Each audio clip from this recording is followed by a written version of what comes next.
In today's episode, I've been thinking about the specifics of positioning a law firm.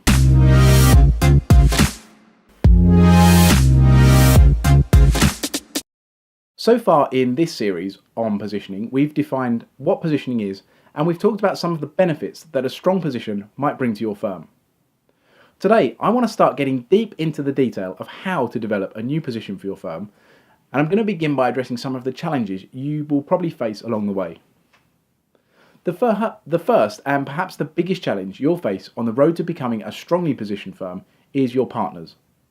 Some of your colleagues will be keen and others simply won't see the point.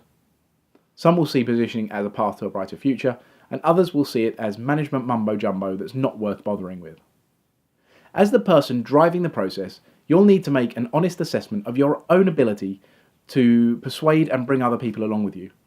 And I also think you'll need to consider whether, if push came to shove, you'd be willing to strike out on your own if overcoming your differences becomes impossible. Positioning is an exercise in focus, and you have to face up to the reality that the type of work you decide to focus on might not be compatible with the lucrative practice one of your partners has built up for themselves.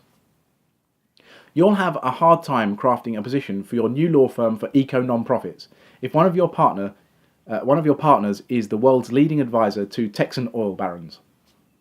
I'm not suggesting that positioning requires you to break up a partnership, but you'll need to consider how far you're willing to go for a strong and unique position in the eyes of your clients.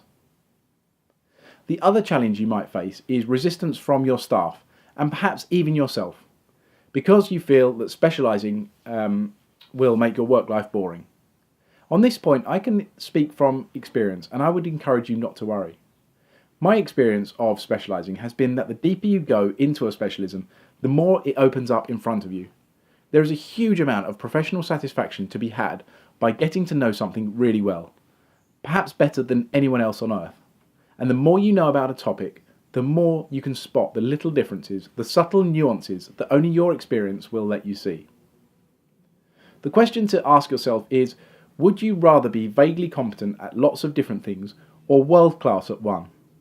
I'd suggest that most of us would rather be world-class, and focus is the cost of entry to that particular club.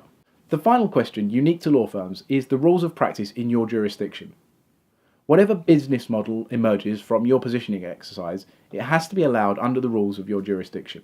Otherwise, you might need to add the idea of emigrating to the list of big questions that the positioning process is going to throw up for you.